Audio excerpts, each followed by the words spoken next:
दोस्तों मैं आज आपको 5 बड़ी खबरें दिखाने जा रहा हूं। खबर नंबर 1, ईरान पर अलग अलग जगह ताबड़तोड़ धमाके हुए हैं। यह हमला है, धमाके, एक्सीडेंट है, क्योंकि एक जगह हो तो माना जा सकता है कि यह सिर्फ एक एक्सीडेंट है, लेकिन ईरान के अलग अलग हिस्से में ताबड़तोड़ ये धमाके होने लगते हैं।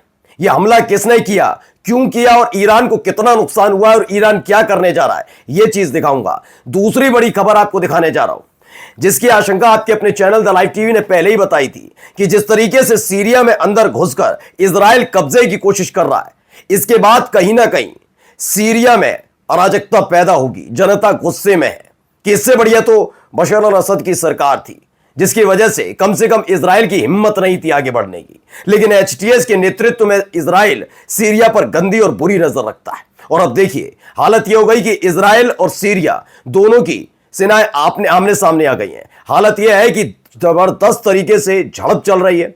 खासा नुकसान एचटीएस के लड़ाकों को हो रहा है। इसके साथ साथ इजराइल को भी एक नुकसान है। इजराइल के एक ट्रुप पर हमला हुआ, बहुत सैनिकों की मारे जाने की खबर है। यह हमला कहां, कैसे, किसने किया, वो भी दिखाऊंगा। चौथी खबर आपको दिखाऊंगा ताइवान से जुड़ी हुई। ताइवान में भी एक धमाका हुआ, और तो और यूक्रेन में भी एक बहुत बड़ा हमला हुआ है। उस हमले की खबर दिखाऊंगा। और जाते जाते आज आपको खबर दिखाऊंगा अमेरिका आगे आकर चीन और भारत के खिलाफ कैसे जहर उगल रहा है, और तो और रूस पर 100% टैरिफ लगाने का ऐलान क्यों किया। नमस्कार, मैं हूं प्रज्वल गौतम और आप देख रहे हैं the live TV. The live TV, सच सबसे आगे। शुरुआत ईरान की खबर से करेंगे। पहले ये वीडियो देखिए। धुएं का गुबार उठ रहा है। ये ताबड़तोड़ ये धमाके हुए हैं। अभी शुरुआती फौरी तौर पर अभी क्लियर नहीं किया गया ये हमला हुआ है क्या है। ये देखिए, इसके बाद की ये इमारत, पूरी इमारत देखिए।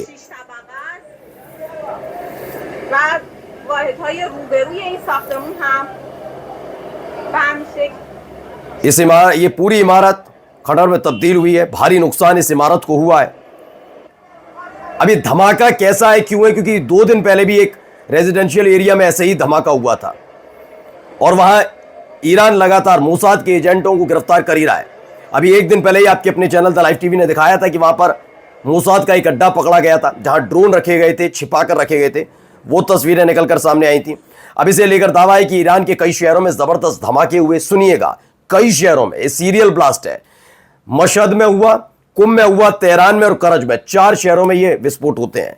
दावा है लोकल मीडिया रिपोर्ट्स के मुताबिक ये हमले इजरायली प्रिसीजन स्ट्राइक जैसे हैं।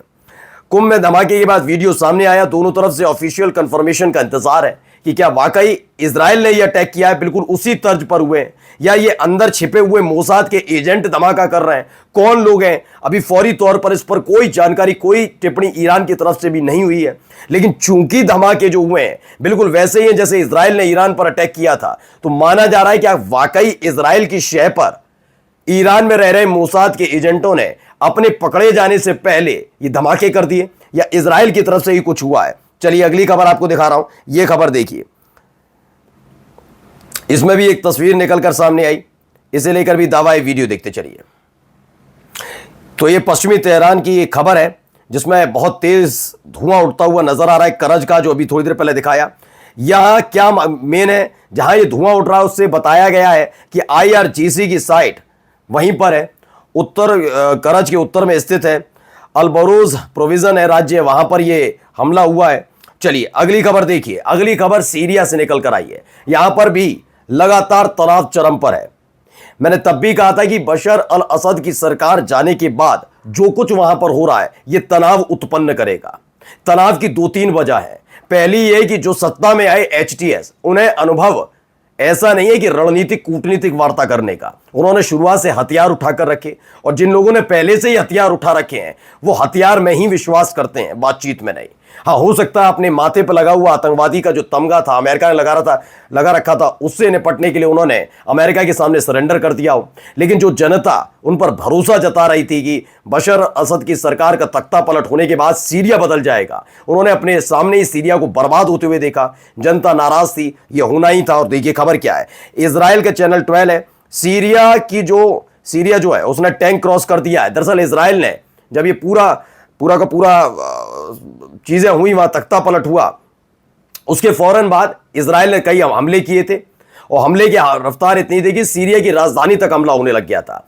उसके बाद क्या था, वहां पर सीरिया ने में ही एक बॉर्डर बना दिया इसराइल ने अपना अलग से, उसी बॉर्डर को क्रॉस कर दिया। खबर है कि सीरिया के टैंक इसराइल के बॉर्डर को क्रॉस कर चुके हैं, ये अपने आप में बड़ी खबर है। जिसके बाद इसराइल की तरफ से लगातार एयरक्राफ्ट से हमला किया जा रहा। मैंने इसीलिए बताया था कि इसराइल ने सबसे पहला काम क्या किया कि सीरिया के हथियारों को खत्म किया, उनके सैन्य अड्डों को खत्म किया, उन तमाम जगह पर बम गोला बारूद दागे गए, जिससे एक वक्त में अगर सीरिया पर कब्जा करने की नौबत आए तो सीरिया असहाय महसूस करे, उसके पास हथियार ही ना बचे अपनी रक्षा के लिए। कुछ ऐसे ही हालात इस समय बने हैं। हालात का जिक्र मैं क्यों कर रहा हूं, तो देखिए, ये पहले एक वीडियो निकलकर सामने आई, वीडियो देखिए।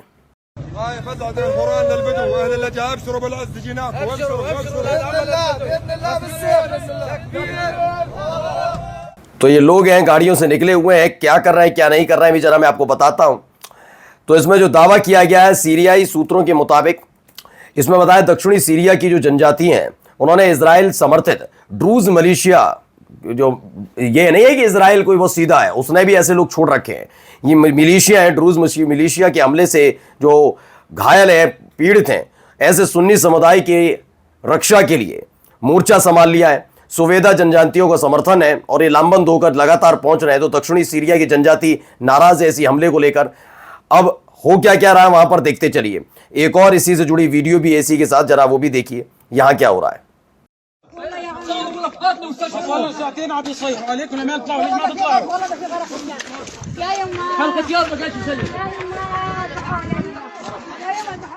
तो हो क्या रहा है, तो ड्रूज मिलिटेंट्स हैं जिन्होंने इजराइल का समर्थन प्राप्त है।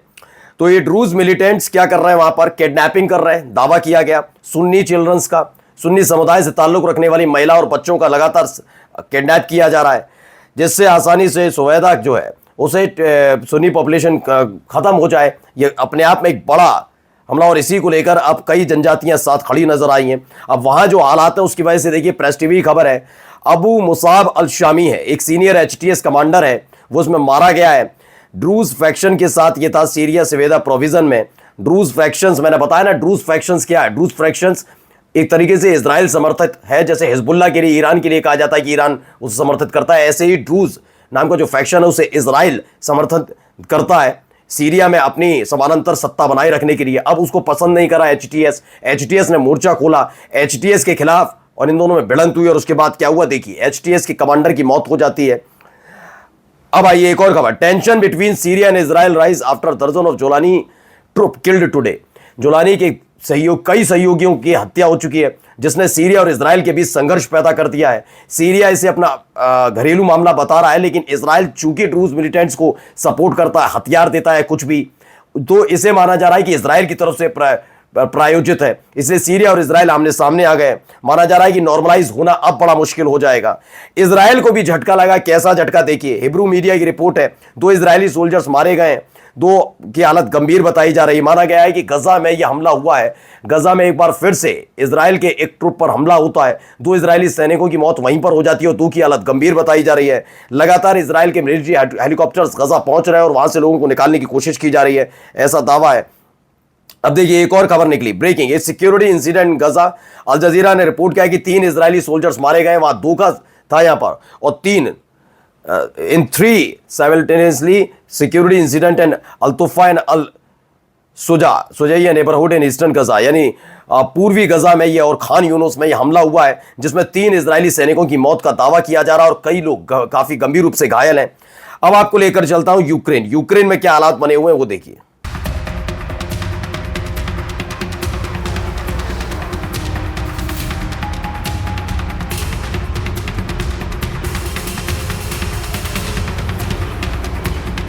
तो एक के बाद एक धमाके हो रहे हैं। यूक्रेन का क्षेत्र है, रूस की तरफ से बड़ा हमला माना जा रहा है।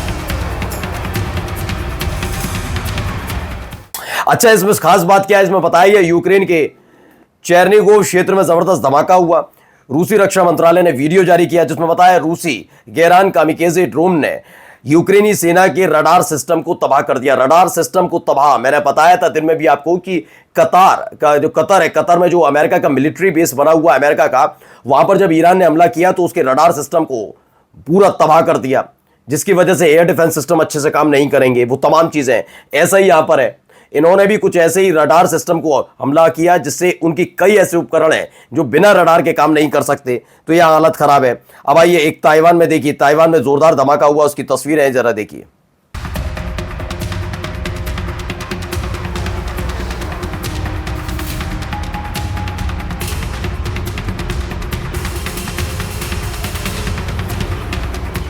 तो ये बताया ताइवान में बड़ा धमाका हुआ है। कोशियोंग के सैन युआन बैटरी फैक्ट्री में भीषण विस्फोट हुआ, आग का गोला देखा गया, काले धुएं का गुबार देखा गया। अब तक 15 लोग घायल बताए जा रहे हैं, जिनमें 12 कर्मचारी और 4 फायर फाइटर्स हैं जो आग बुझाने पहुंचे थे। यह धमाका ऐसे वक्त में हुआ है जब ताइवान और चीन के बीच तनाव बढ़ता जा रहा है। अमेरिका, जापान और ऑस्ट्रेलिया को तैयार रहने के लिए कह रहा है कि जरूरत पड़ेगी, हो सकता है आपकी, अगर चीन ऐसा कुछ करता है तो। चीन ने अभी हाल ही में अपनी ताकत का प्रदर्शन भी किया था जब ताइवान को लेकर खबर आई थी कि अमेरिका उसे हथियार भेज रहा। बहुत सारी चीजें वहां पर हो रही थी। अब यहां पर देखिए ताइवान में ये अचानक धमाका होता है। खैर इसे हादसा ही माना जा रहा है। देखिए गजा के अंदर क्या कर रहा है इजराइल, वो भी देखते चलिए। ये क्या है? ये पानी की एक ऐसी टंकी है जो गाड़ियों के जरिए अलग अलग फिलिस्तीनी इलाकों में गजा में पहुंचाई जाती हैं, जिससे फिलिस्तीन के लोगों की प्यास बुझ सके। लेकिन प्यास बुझाने वाली उस गाड़ियों को कैसे बर्बाद कर दिया गया, उन पर हमला कर दिया गया जिससे ये पानी इधर से उधर ना जा पाए। तो फिर भी कहा जाता है कि हमास आतंकी है, हमास लड़ाका संगठन नहीं है, हमास ही लोगों की हत्या करता है। आप खुद देख लीजिए इजराइल क्या क्या कर रहा है, छिपा हुआ किसी से नहीं है। ये निर्णय आप लोगों को करना है। निर्णय करने के 21-22 महीने बीत चुके हैं। ये निर्णय आज भी कई लोगों के मन में संशय पैदा करता है। और हमास के लिए क्या सोचते हैं आप खुद देख लिए। कौन है नरसंहारक, कौन है गलत है, कौन निर्दोष लोगों को बख्शता नहीं है, अब आप समझिए। अब आइए खबर निकल कर आई, ईरान ऑब्जर्वर की खबर है।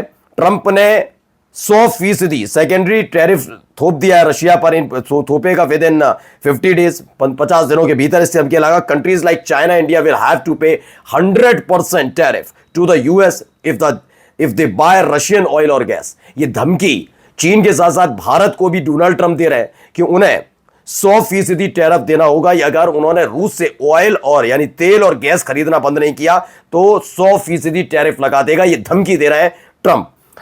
इनके चलते चलते देखिए क्या कह रहे हैं, पहले सुन लीजिए।